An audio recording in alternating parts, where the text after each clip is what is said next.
that chaos, and I know I can trust Kenji, I can trust Gowi, maybe I can't trust Kanyotu because Kanyotu ran away from Kanyotu didn't do that, but it brilliant example. Trust in today's world it's a currency, by the way. Trust is a currency, and it's so scarce. Can a man grow in isolation, or does deep transformation always require community? What's the hardest thing you've ever had to confess to a brother? Hey, Mr. Producer. Okay.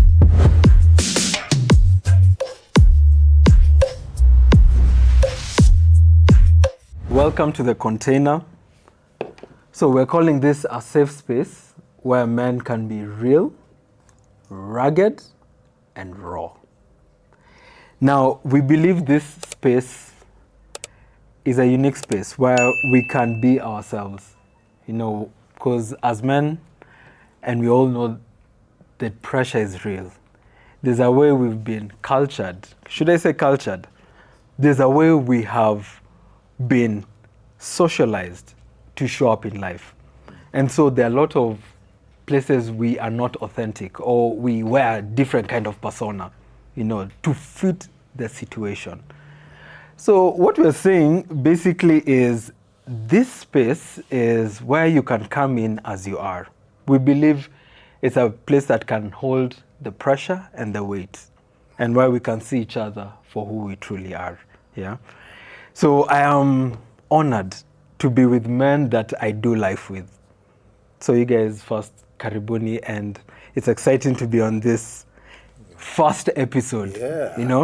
In fact, I'm just like, Gowi should have been the one hosting this. He's the veteran. He's the veteran. So what is our podcast called, Ebu? So it's called The Container. Okay. It's called The Container. And before even we go further, I think it's important for the viewers to know who we are. Yeah. So let me introduce myself. I'm Kenji Keremi. And what I bring to The Container today is anxiety, fear, excitement, but also hope. So I'm feeling a sense of, I'm nervous. I got the nerves. Like, honestly, I feel goosebumps around me. I'm like, how do people do this? So I'm quite nervous. I'm scared that I don't know how I'll show up, because it's a real and a raw conversation that we need to be having, which is necessary. But at the same time, I'm excited. There are many people who crave and desire to hear truth. And I believe because we are centered around the same truth, I think we're going to enjoy the conversation today. So, I'm in. Yeah, hey, Kenji, that's good. My name is Kevin. Yeah. What I bring to this container today is anxiety. I've just commandered some peanuts here with my friend Gowi. And they're getting stuck. They're getting stuck in my braces. I'm fearing I'll talk and some bits of it will come out. And it will be on. It will be on the podcast for life now. The podcast for life. Yes. The first podcast, imagine. And we have a lot of bits coming out. Yes. There. I bring in excitement. Hey, guy, this has been a discussion you've had with all of you. And now it's happening. So I bring that excitement. I bring in some fear.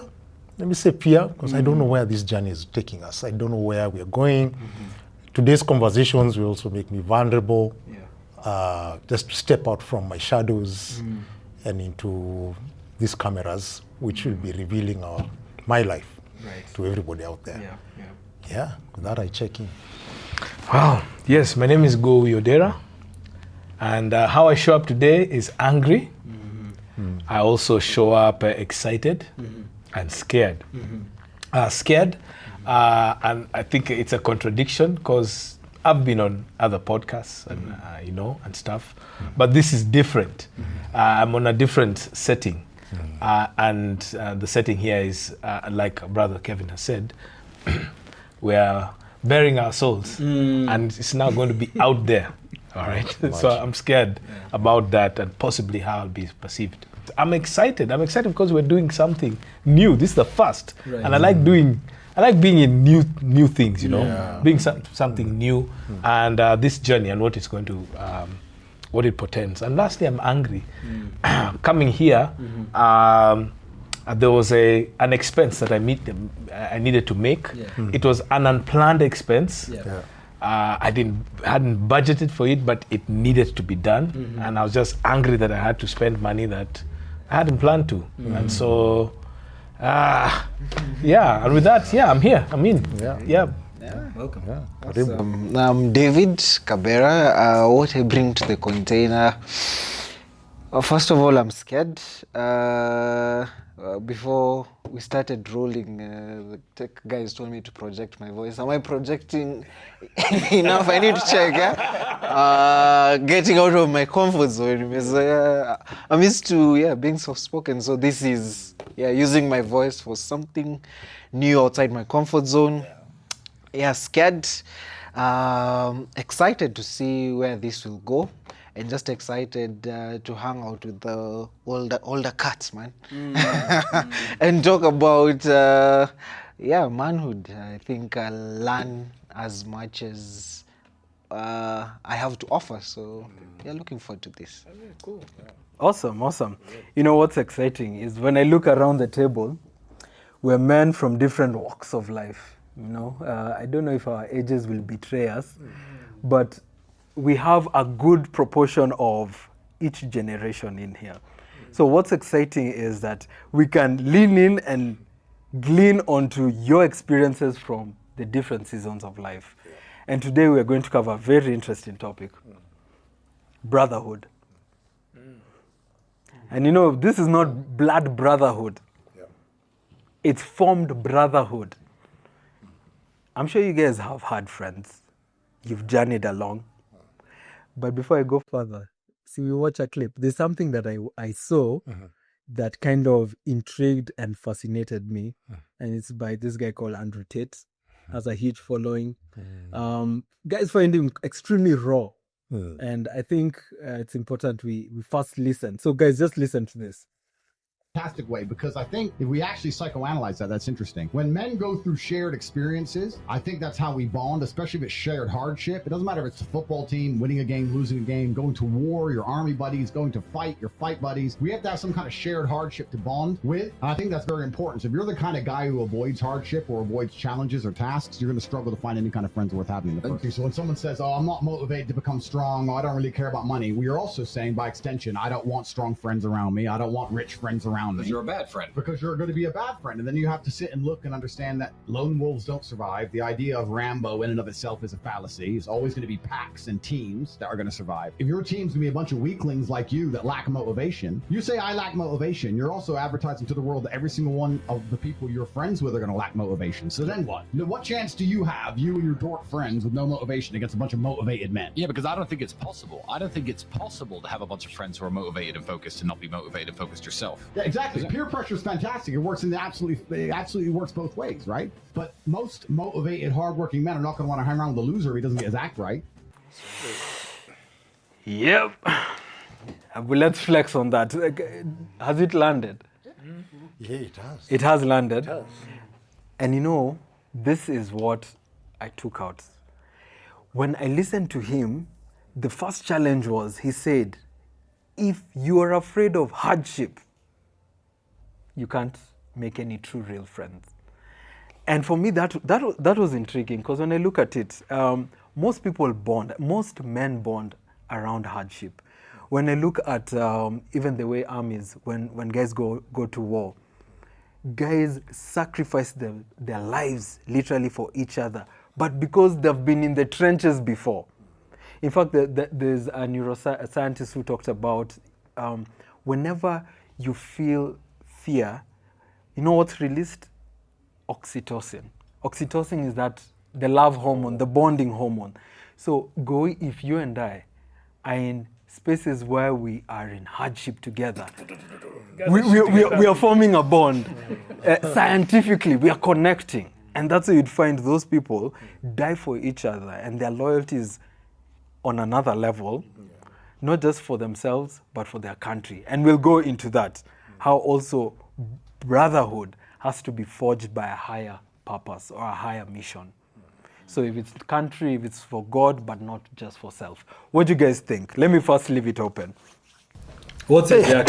First of all, I mean, that dude gives me some very negative vibes. Andrew Tate is not a guy, hate him or love him, he speaks facts. Yeah. He speaks so fast, by the way. I was trying to catch up with that message, just what he's saying. But I guess life is difficult. Life is not a smooth line, but also life has its own good things that come with it. So I feel like a brotherhood is always formed when, things are going right with you. That there are people you rally around you when things are okay.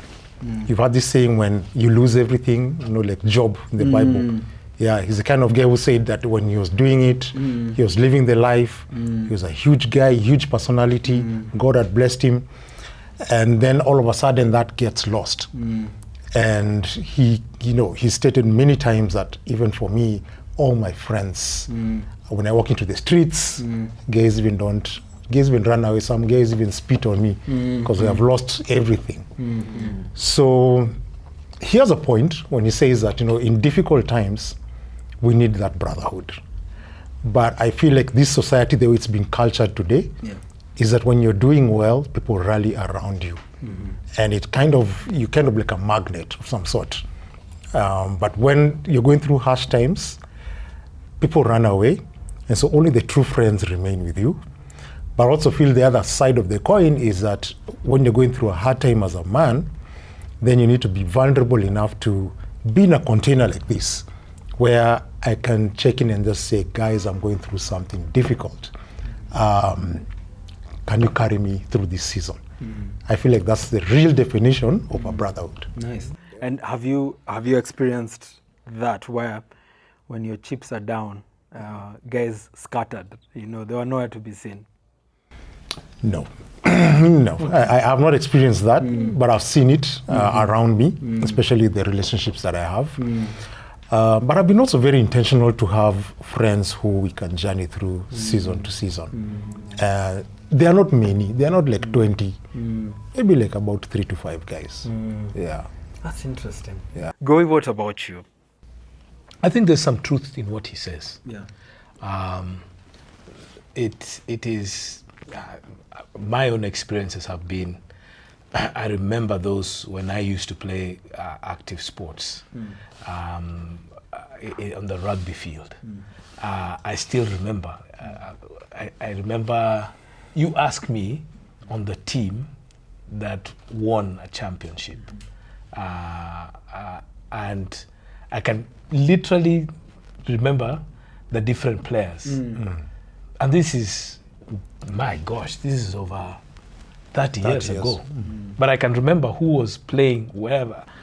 Almost everybody, the 15 people on that team, including myself, I could miss maybe 1 or 2, but I can remember them. And the question is, why would I remember them? Maybe because of that oxytocin thing was there. The bonding hormone that was there. So there is some truth in what Andrew Tate has said. But that's what life dishes us in itself. That's true. But you can't go on courting and creating chaos. All right? To forge that bonding. There are other places where you can forge that bonding. I think there is some truth to what it said, because that's what life has dished us with. And maybe that is what is a go-to place for us as men. It's the thing that happens. But I would imagine there would be other places where this bonding can happen. And one of those things could be around joy and laughter. That could be also another place where the bonding could happen. That could be something. It could also be grief. Grief is a natural occurrence in any one of us, especially in the loss of a loved one. And so, and just being present for another man when they're dealing with the loss of a loved one. So that is not something they've gone to look for. That's not a hardship, it's a reality of life in itself. And I think that is also another place where another man can bond with another man. It does not have to be a chaotic or has to be, pressure that goes on there. But there is some truth to what Andrew Tate said. So do you think then there are levels to bonding? Because Absolutely. Because if given what you've said, if we are bonding over laughter and good times, high times, what happens? Do you think the bond is the same, and is it as strong when you're in the trenches? It depends. I think in the trenches, the thing that happens is you see a couple of things in the trenches. You see fear. Some of us here checked in fearful. When we started, when we were saying this is how we are showing up here. And there you see the anxiety that fear also brings. You can also see anger. All right?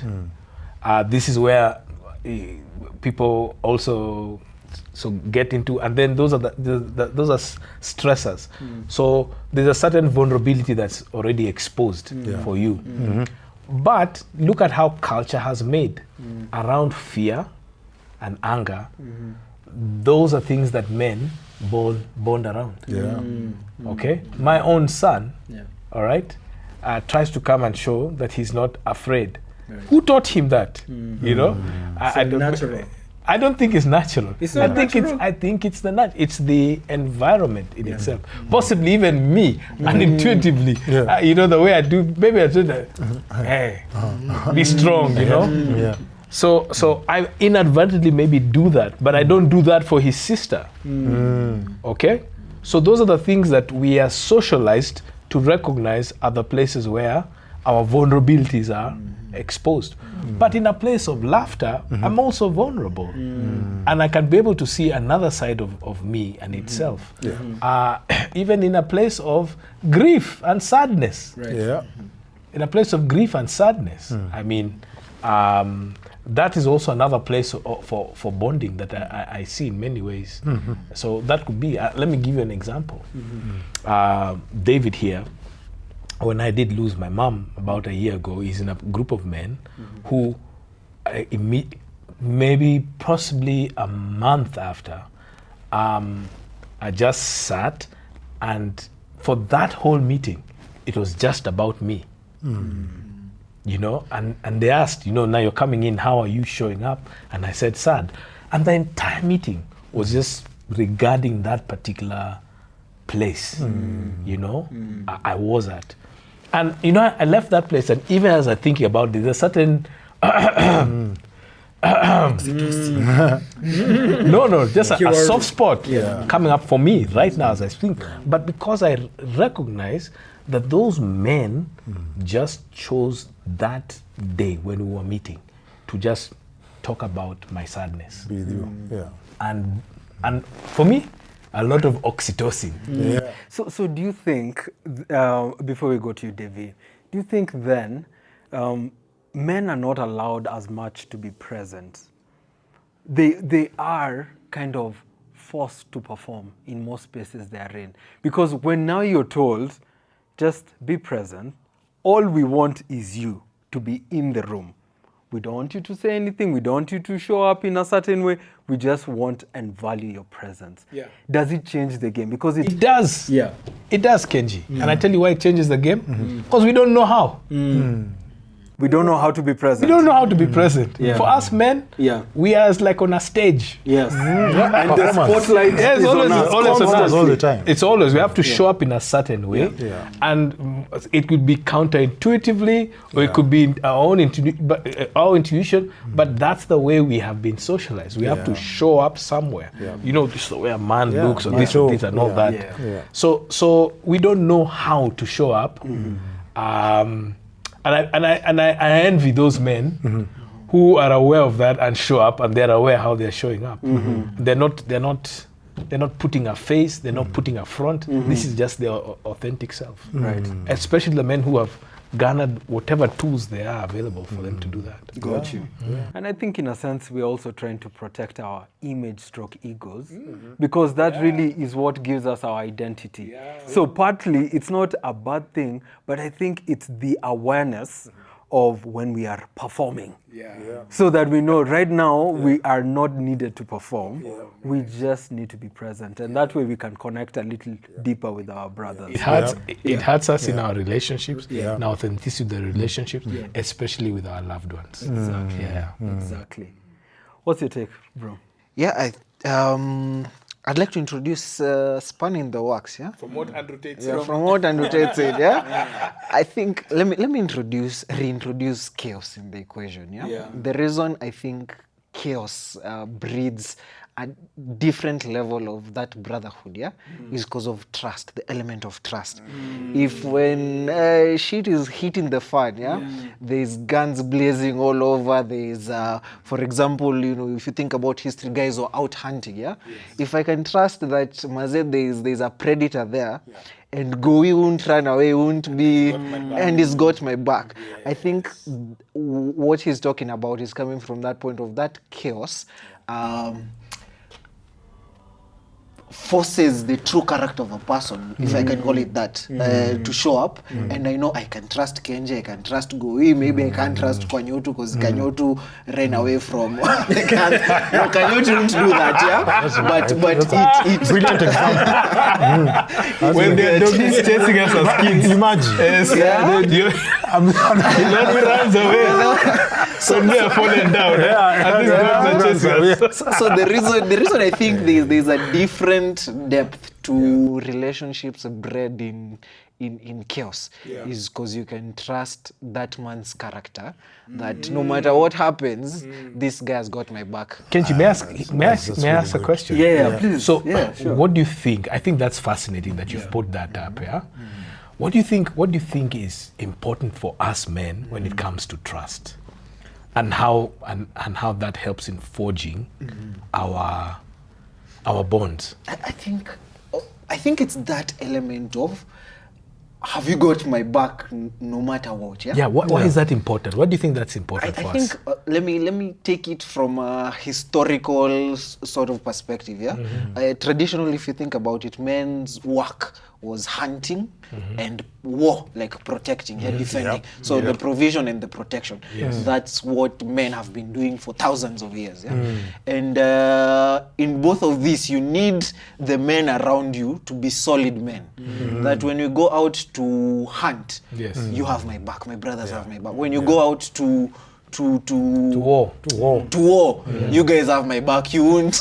You will run away. The dogs scattering from the dogs. Yeah, and why this has become quite difficult in recent years, or as societies have civilization has developed, is because these two functions of war and hunting have been taken away and outsourced. Now we are looking for a way to bond. The only thing we can find around us is now, when you're talking about hanging out in a bar, watching a game, there's no real threat out there. So, apart from Arsenal fans. Apart from Arsenal and Man U. So there's... Trust you have to bring up. You have to bring in that. That's the threat.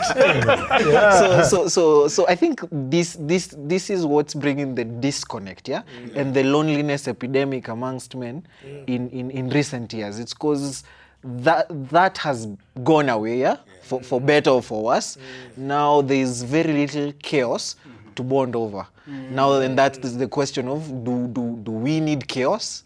And as I've alluded to, chaos, at least with chaos, I know I can trust you. With grief, someone might decide to just sit and listen. There's no cost to pay for grief. There's no cost to pay for joy.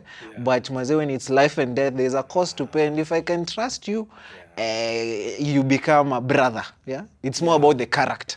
David says something very critical, because I feel trust in today's world it's a currency, by the way. Trust is a currency, and it's so scarce, especially now with brotherhood. Reason is because I don't know what is in your heart. I don't know how you carry me in your heart. Okay? I don't know whether you'll be the kind of man when I'm not there and I tell you take care of my wife and daughter. Are you going to play the Joseph and Potiphar thing? Ebu expound on Joseph and Potiphar. Yeah, for those who don't know. Well, for me, Potiphar, because this guy who adopted Joseph into the palace guards. So he's in charge of the palace in Egypt. So in Pharaoh's palace, Potiphar was a huge guy. I mean, he was probably second in command. So here comes Joseph, sold by slaves, by his brothers, and then finds himself in Egypt. And then because of a gifting that he has, and also favor that God gave him, grows into being favored by Potiphar. So one day Potiphar, in his busy lifestyle, decides to leave Joseph in charge of his household and in charge of his wife and perhaps children, and says, you guys, take care of my home, take care of my family, I'm leaving. So Potiphar's wife sees there's an opportunity. This guy is so handsome. I don't know if they stole dark handsome that time, but yeah, sees an opportunity to snipe on this dude. Yeah, but Joseph is like, I can see your advances, and I'm not giving in into this. Yeah. So basically, Potiphar's wife was into Joseph, and so the story goes that he runs away from the grip of her hands, and then Potiphar comes back, and the wife now, falsely accuses Joseph of rape. So I feel like Potiphar trusted Joseph. The currency of trust between Potiphar and Joseph was so strong that, for him was like, I'm leaving you with the treasures of my domain. Yeah, I'm leaving you to be in charge, take position, be in charge even of my household, So, and I'm the kind of guy who trusts that even when I leave you, with my children and even my daughters and my wife, you'll have my back. So, Gowi, do you think it's also a form of survival as men? A basic form of survival? Because if trust is the currency, I see it playing out in impoverished, or let me say low-income societies, where the less we have, the closer we get. And Andrew Tate said something about we move in packs. So you find that we select naturally who can protect us and how we can survive for the next lineage. So do you think that's a truth? We naturally do that, even because I'm moving into how do you select your brothers? Because do you also look at this guy and you're like, he doesn't have much to offer. He'll be the weak link. So I'm looking for strong pack members. And if you, for some reason, show a level of weakness or chances of dragging us down, then you're just sidelined and people just move with, strongest pack.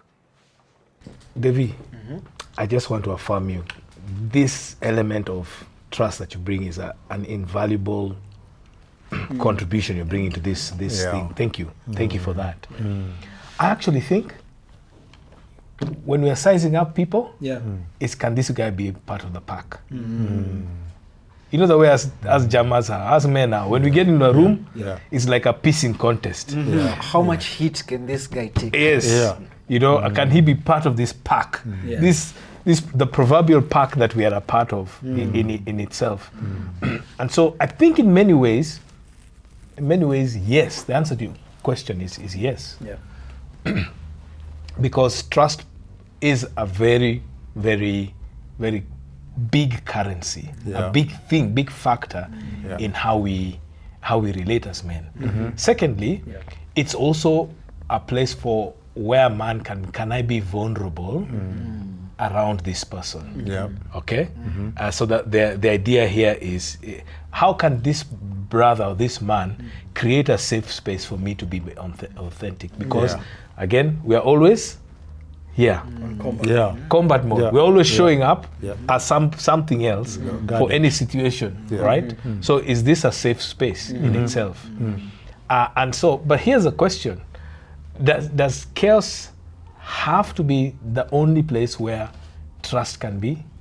The test of trust. That's the question. Okay? Does chaos or hardship have to be the only place where trust can be built? I don't know. Not necessarily. I don't think so. But you know what? The audience also can put it in the comment section. What do they think?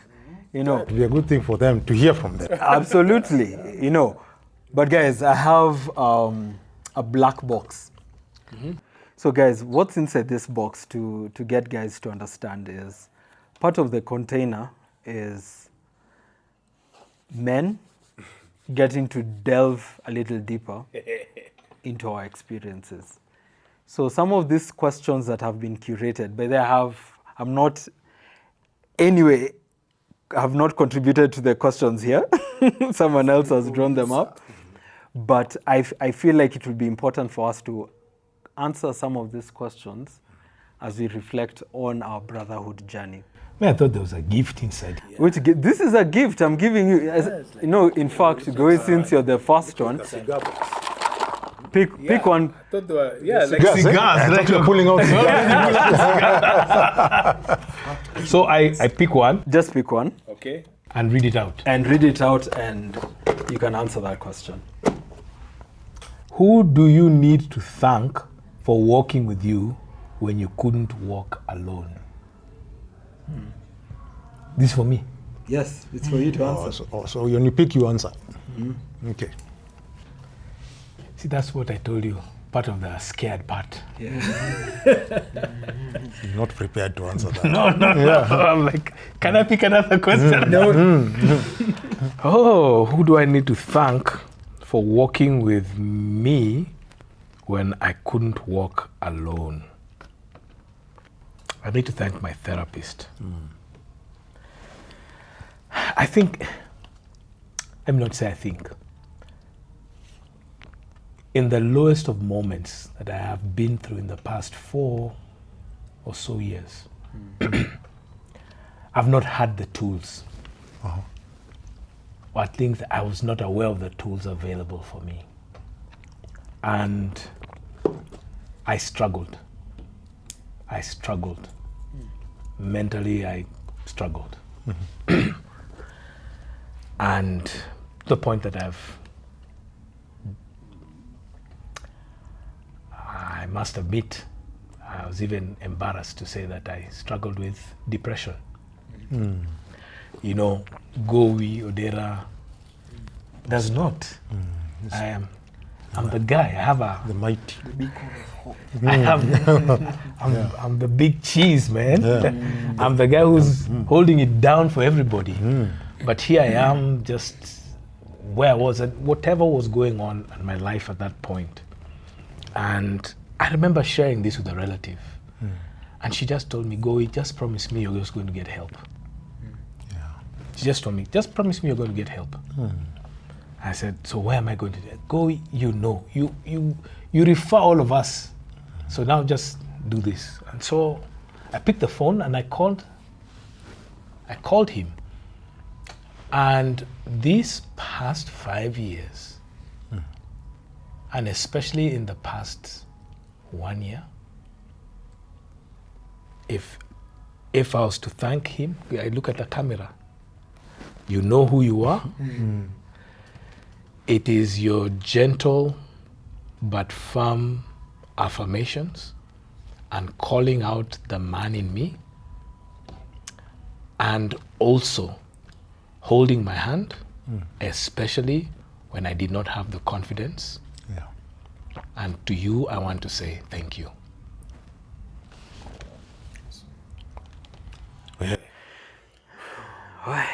Okay. Is that what they call fast base? Guys, Who wrote this question? I don't know, but we'll thank them later. am I sweaty? Gowi has gone to another level, basement. Pick your cigar. It was him next. It is me. Oh, it's let's go this way. Let's go this way. Not that I'm shying away from you. Hey, Mr. Producer. Okay. Deep breaths, eh? What's the hardest thing you've ever had to confess to a brother? Yeah. There have been moments in life where I've come across mountains that I had no idea on what to do, yeah? And as a man, that's that's not such an easy thing to confess, you know. You're supposed to know it all and to be able to do it all. But I have a group of brothers, Gowi included, where I've had the opportunity to show up and be vulnerable. Not so that we can figure whatever's happening out, but just in that moment to be human and to be told it's okay.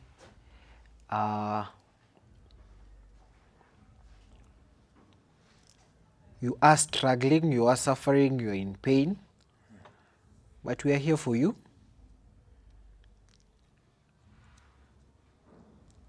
And we got your back. We got your back.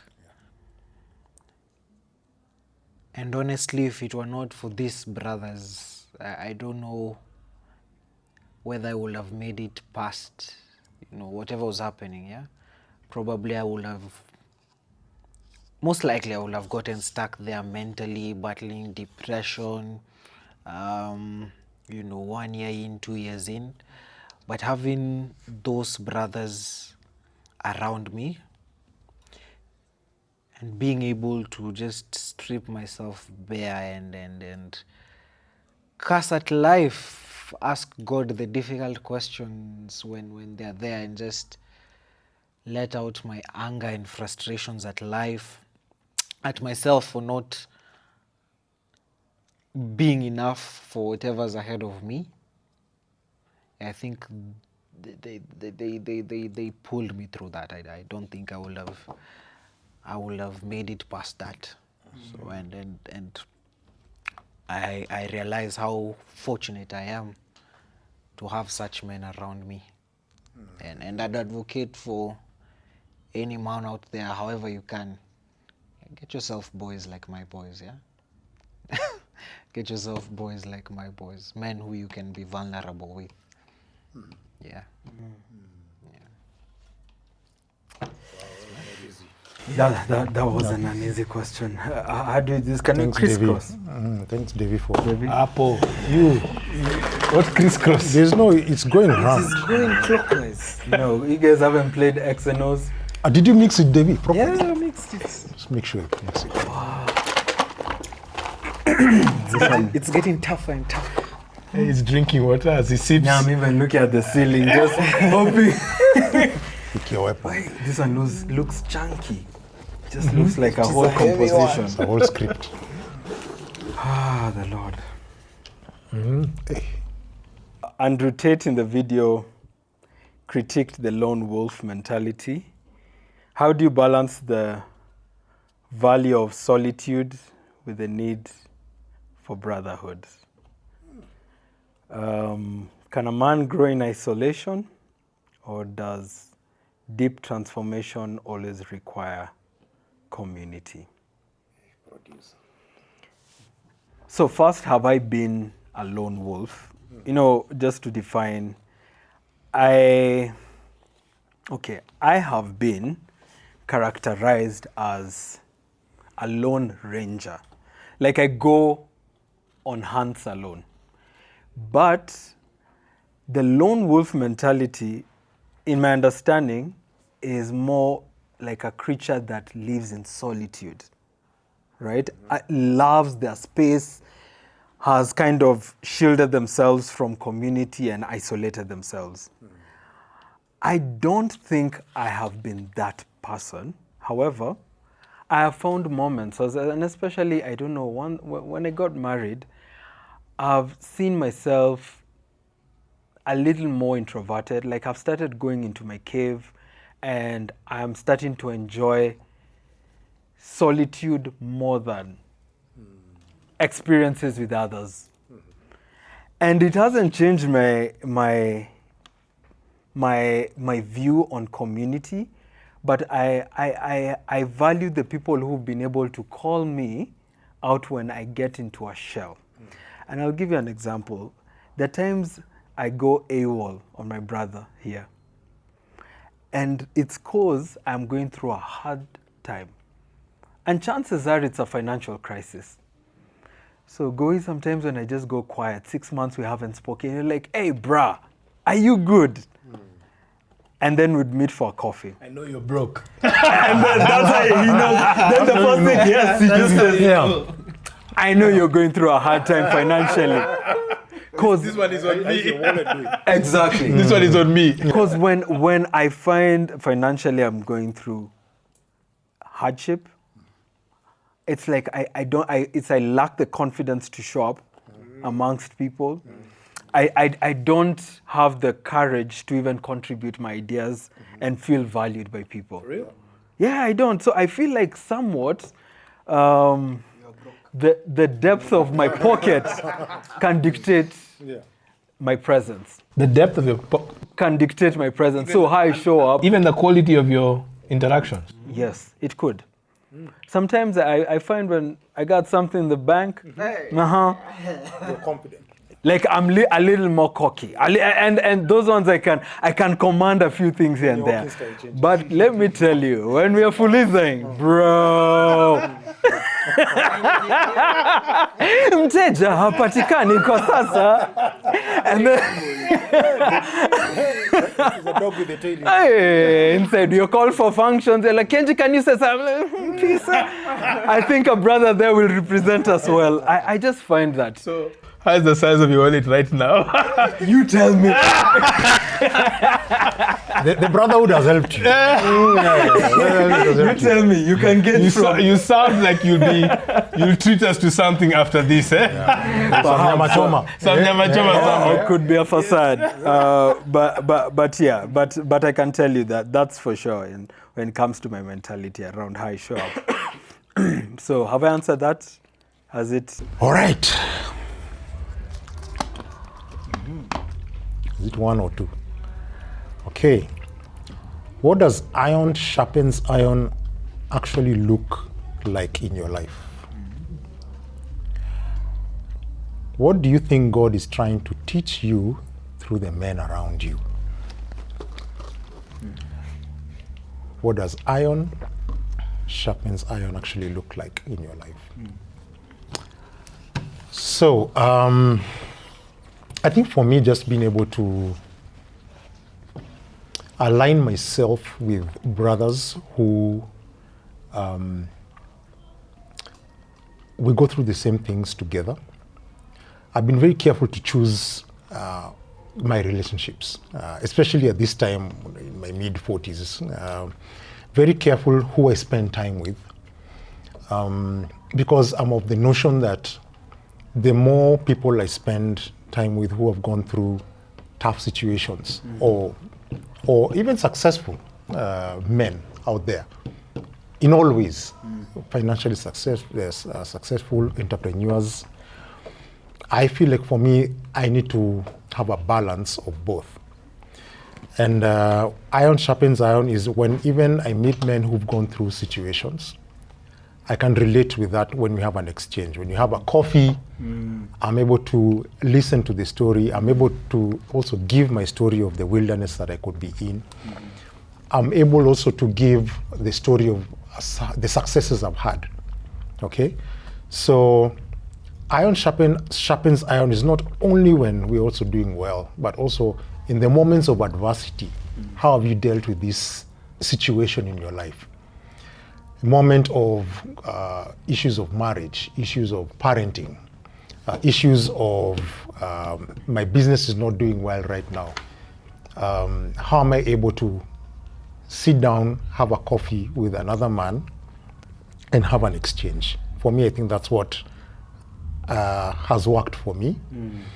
And also for me, being able to be vulnerable and authentic and raw with my own situation, what circumstances I'm going through in life, the challenges, the experiences with another man. For me, I feel like that's what sharpens my iron. May I give an example? Yeah. Just give an example. Yeah. What does that look like? So yeah. So I'm now heading there. Yeah. What does that look like? Statement. So for me, checking in with other men, on a regular basis. So I have these 2-3 men that I check in with on a weekly basis. Weekly phone calls. How are you doing? This is what is going through. Let's role play. Okay, we role play. Me, I'm that guy. Oh, yeah, I wish you would be. Okay. Yeah. Just let's role play. Okay. So, Gowi, how are you doing? I'm doing fine. All right. How's last week for you? Last week was just a mess. It was a mess. Okay. What messed you up? I was with my boss, and I made a bad call, and I think I was overly confident, and we lost a significant amount of money. Okay. Yes. Man, I feel you. I had the same terrible week last week. I purchased some things and I took them to my place of work. It's a small project I'm doing somewhere. And I was called and was told these things are missing by the person who apparently is the storekeeper. They are missing. Yeah, so these products that I bought, but they are missing and they can't be seen. Okay, can I pause there? Yeah. So, as an outsider, I've noticed something. You're the one who came with the burden. Now, the attention has switched to his story, because now you're asking me, they were missing. So now your attention on what you're going through kind of has been neglected. So there is, when we're listening, I agree we have to listen to each other as brothers. However, if we contribute our story, we minimize the other person's pain. Yes. Do you agree? I agree. Yeah. So if he contributes to that story, he's listening to compare. And when you listen to compare, I minimize. So I say, by the way, last week I climbed Mount Kenya. Like, Mount Kenya, that's nice. I climbed Mount Kilimanjaro. How do you feel? He climbed higher than me. Was that necessary? So when he brings up his story, do you feel hard? No. You didn't feel hard at all? No, I didn't feel hard at all. Because I told you, I made a bad mistake. Yeah. And I made a worse mistake. You made a worse mistake. Even worse mistake. And then now, you look for me and them like, let me look for something even more. It becomes a rest. So that you can feel with me. I know. So this brings me to what we were saying sometimes as men. We don't know how to be present. We lack the tools to be present. And not to say that it's a bad thing, because what you're doing is it from a good place. From a good place. You shouldn't feel bad. You shouldn't feel I was actually telling him that story so that I'm empathizing with him as well. Yeah. Even me, I screwed up. Me, I was screwed up as well. Yeah. And knowing him, he's a huge empath. Okay, so here's my question here. Yeah. To answer your question, we asked, so how does showing up with your brothers, I was just asking look like? So is it the way you're sharing? Race to the bottom. Yes, the race to the bottom. How does that look like? By the way, that role-playing was good. We actually end up in the space that you're saying. Because the realness of being a man is accepting that we are all warriors at any one point. And the conquest for me to share my story after he has shared his is normal. So you're trying to make him feel better about what he's going through. Now, the other conversation then would be, oh, by the way, okay, let's just go back to your story. You told me about this last week. So I'll switch back to him. Yeah. And tell me more about that. How does that make you feel? Then he'll ping pong and tell me, oh, by the way, okay, so you lost those goods. How does that make you feel? So that's how I show up with my friends. Okay, interesting. I have another dynamic. So after you've had each other, and you've heard how each other, the other person feels about the situation, is there room for calling out the bullshit in whatever choices were made. Yeah. So, for example, this is the 5th time in a row he's making bad calls in front of his boss. Like, is there space for telling, and maybe for you can see it's coming from this place and his story. Yeah? Just straightforward stabbing him in the front and saying, by there, that's some bullshit, man. You should stop whatever you're doing. Yeah? So also, so there's layers. There's the exchange, then there's the let's process how you're feeling about it, but also there can be another layer below that of yeah, man, you're naked in this part, let me shonesha for you. Yeah, by calling out your BS. So David, me, I'm of the opinion. You still have to answer my second question, by the way.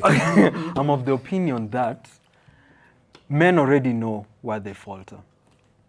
All you need to do is ask the right questions. He's in denial. Is it the way we both sat down? So why am I saying I ask the right questions? Because if I see this is a trend in your life, I will pick on it and I will kind of mirror it to you. So because it is more powerful when you see it for yourself and you catch yourself doing it. Because think about it. If you came with this is what I did, Nene, and I'm always remedying, do you think tomorrow or the next day you'll come and openly share? Because you know what we do psychologically? We put you in a box. You become master counselor, maestro, professor.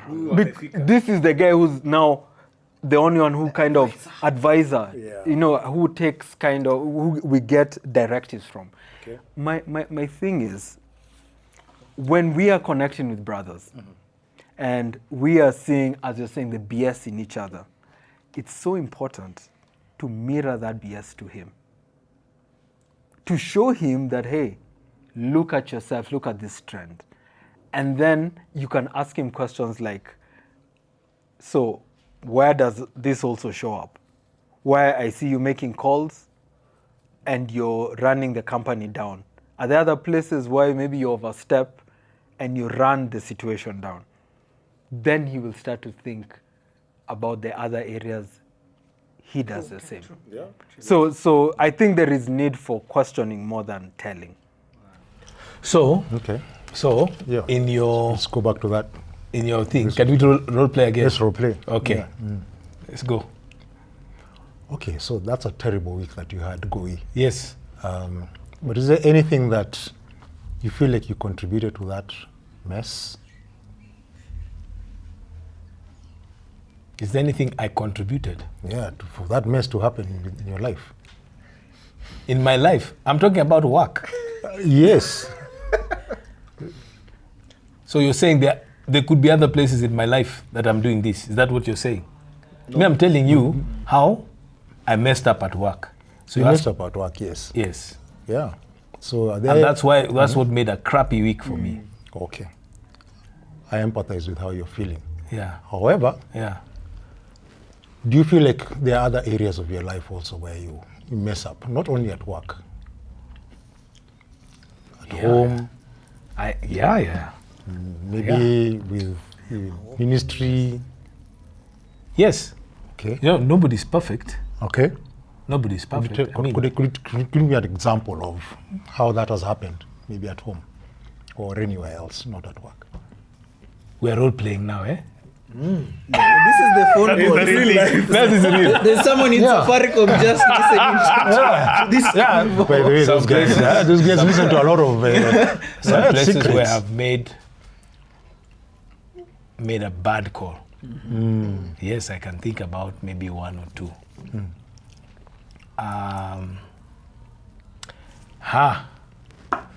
In making a purchase, there was an AI engine app that I wanted to do to create that I wanted to do help me create a model that I was working on. And I purchased it online. And I didn't do my research on it. But in hindsight, I look at this thing and I see I haven't used this tool, and I purchased it in beginning of December. Yeah. Till today, I've barely used that tool. And I look back and I'm saying, I should have done much more some back-end stuff. And part of the back-end stuff would be to go back, do my research, look at what other people have done, and stuff like that. But those are, I get it, an overconfidence. Again. I hear you. An overconfidence in my decisioning. Okay. So perhaps since you know what and how you drop the ball, perhaps now you're more equipped for the next decisions that you make around that area of AI. I think it's an awareness. It's awareness, yeah. I think it's an awareness. I'm not sure how, but an awareness that I bring some overconfidence into an area that I may not be as skilled or as knowledgeable. There's a posture of a learner that I need to be able to have. Yeah. Thank you for admitting that, man. Yeah, just being vulnerable to the fact that I tend to also feel like I know a lot. And sometimes it's good to release. And I've been learning to release myself to places where I am not good or I don't show up well in life and allow others to carry me through in those situations. Yeah. For example, I'm not like Davy, a friend of mine called Davy. Yes. Who's so in touch with AI tools and all that. Yeah. And so not pretend to be like Davy. I'll call Davy and ask him for help, ask him for guidance. This Davy. And release that Davy, the only Davy you know. Yes. Yeah. And that removes a load and pressure from having to really know everything. Because that's how I was raised. Yeah. By a dad who did everything. Yeah. As a lone ranger. Yeah. Okay. Kenji. Yeah. Can we explore this before it goes to the last one? Okay. This started as a role playing. Yeah. I was trying to help him. Yeah. Then I just felt the cameras were all on me. And I stopped role playing. I think for the benefit of this, which it has helped me, I decided now to Put an actual situation. an actual situation it is. And I think some of the things, maybe something I am learning about sharpening iron, is there's actually, when one piece of iron touches another one, there are sparks. Yeah. They're rough edges. There's friction. Yeah. So, I was already feeling it. That's why I was like, are we still role playing? So I wanted to back off of them. But I mean, I think that I'm getting from you that, when there are sparks and there's friction, that's what sharpening is. You have to, there's a certain grind towards towards this. I don't know if you guys understand. I hear what you're saying. Yes. It's when iron is sharpening iron, it's not just all lovey-dovey and fluffy stuff. Yeah. The bullshit has to be called out. Yes. But then Kenji has introduced, you don't even have to say it, the guy knows. You just have to reflect, You said this time. A similar thing came up last time and the other time and the other time. Do you notice that? Because it becomes difficult. Like you said, it's a trend. This is the way I've lived all my life. The world is wrong. Me, I am okay. Yes. So having someone to just show me the BS like that I'm struggling so hard to carry, that's where the sparks go off. And that's where iron meets iron. Thank you, man. Wow. I guess that comes to a close of that round, but we are still not yet done. What's your biggest takeout? And just the way you would express your takeout would be through just one word and one truth. One word and one truth. Yeah. I can start. I think my one word would be trenches. What's the truth? Someone said we get to see our true selves when we're there in the trenches. Yeah. For me, I would say every man needs What's your one word? So my one word first. Okay, I was going to get the one word from the sentence.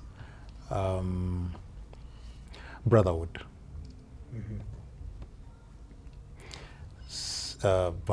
Vulnerable. So every man needs a vulnerable brotherhood. Vulnerability. A brotherhood that the currency, as we said before, is trust. And it needs to be so rich in that container of trust and being vulnerable to one another. To be held throughout all the seasons, whether good or bad, you need a vulnerable brotherhood. My one word is trust. And my one truth is that to be able to build trust, you need to be truthful. And the more truthful you are, the more trust currency you build. For men, that is key. Nice. Yeah, you will forgive me for this. But my one word is brotherhood. And I'm just asking myself, for someone listening to us, where do they start building these brotherhoods? And maybe a starting point is sharing the podcast and having a conversation about some of the real questions we've brought to the container. Awesome. So that wraps up our first episode. What an episode. But I think there's a lot that I've learned from you guys. So we'll see you guys on the next one. Cheers. Thanks. Cheers.